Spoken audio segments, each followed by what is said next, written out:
अगर आप बार्कलेज जैसे टॉप एमएनसी में प्लेसमेंट लेना चाहते हो तो ये वीडियो आपके लिए बहुत इंपॉर्टेंट है।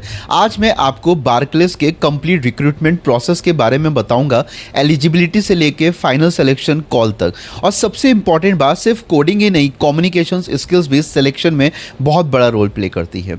बीटेक स्टूडेंट हो और बार्कलेज जैसे मल्टीनेशनल कंपनी में प्लेसमेंट का सपना देख रहे हो तो इस वीडियो को एंड तक ज़रूर देखना। चलिए स्टेप बाय स्टेप समझते हैं कि बार्कलेज का कंप्लीट हायरिंग प्रोसेस क्या है।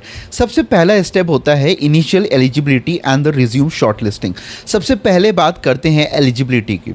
इस रिक्रूटमेंट ड्राइव में कैंडिडेट्स के पास मिनिमम 7 CGPA होना ज़रूरी है। अगर आपका CGPA 7 या उससे ऊपर है तो रिज्यूम शॉर्टलिस्ट क्लियर होने में काफ़ी बढ़ जाते हैं। इसलिए फर्स्ट ईयर से ही एकेडमिक्स को लाइटली बिल्कुल मत लेना।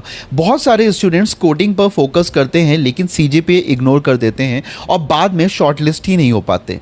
स्टेप 2 है ऑनलाइन असेसमेंट। रिज्यूम शॉर्टलिस्ट होने के बाद आता है ऑनलाइन असेसमेंट। टोटल ड्यूरेशन होता है इसमें 3 घंटे का। ये असेसमेंट 3 मेजर सेक्शंस में डिवाइडेड है। टेक्निकल राउंड, यहाँ DSA बेस्ड 2 कोडिंग के क्वेश्चंस पूछे गए। टॉपिक्स हो सकते हैं arrays, strings, hashing, link tree, sorting, basic problem solving.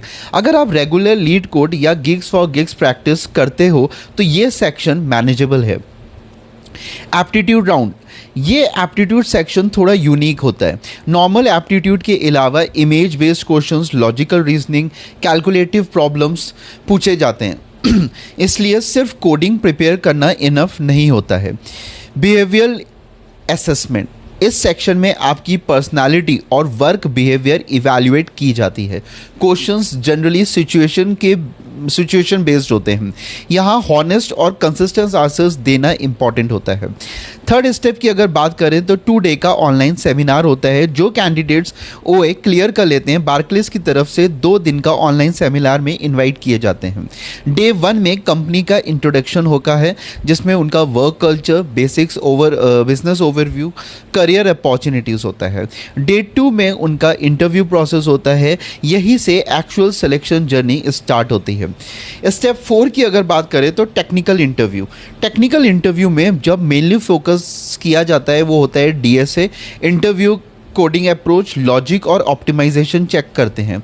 आपसे एक्सपेक्टेड है कि अप्रोच एक्सप्लेन कर सको, टाइम कॉम्प्लेक्सिटी बता सको, ऑल्टरनेट सॉल्यूशंस डिस्कस कर सको। SQL से रिलेटेड भी क्वेश्चंस पूछे गए हैं जाते हैं, जैसे कि प्रिपेयर करो, जॉइन ग्रुप्स कर लो, एग्रीगेटर फंक्शंस, सब क्वेरीज, बेसिक डेटाबेस कॉन्सेप्ट्स। आजकल ऑलमोस्ट हर प्रोडक्ट कंपनी SQL पूछ रही है। स्टेप 5 HR इंटरव्यू होता है। बहुत सारे स्टूडेंट्स HR राउंड को लाइटली लेते हैं लेकिन बार्कलेज जैसी MNCs में HR राउंड बहुत इंपॉर्टेंट है। यहाँ इवैल्यूएट किया जाता है आपकी communication skills, confidence, team work की ability, professional behaviour, problem solving का माइंडसेट।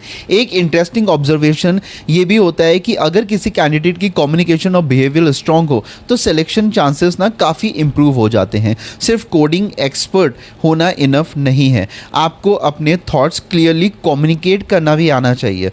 बार्कलेज क्रैक करने के लिए ना फाइनल स्ट्रैटेजी फिर क्या है आपकी, अगर मैं शॉर्ट में बताऊँ तो मेंटेन करो CGPA above 7, practice DSA regularly, learn SQL properly, improve your aptitude and the reasoning ability, work on the communication skills, mock interviews दो और रिज्यूम को स्ट्रॉन्ग बनाओ, कॉन्फिडेंस के साथ आंसर्स दो। ठीक है, तो अगर मैं कंक्लूड करूं तो बार्कलेज का जो रिक्रूटमेंट प्रोसेस है ना, कोडिंग, एप्टीट्यूड, बिहेवियर स्किल्स और कम्युनिकेशन का एक कॉम्बिनेशन है। अगर आप सिर्फ DSA पर फोकस कर रहे हो और कम्युनिकेशन इग्नोर कर रहे हो तो आज से उस पर भी काम शुरू कर दो। कमेंट करके बताओ कि आप किस ईयर में हो और बार्कलेज या किसी और प्रोडक्ट कंपनी के लिए प्रिपेयर कर रहे हो।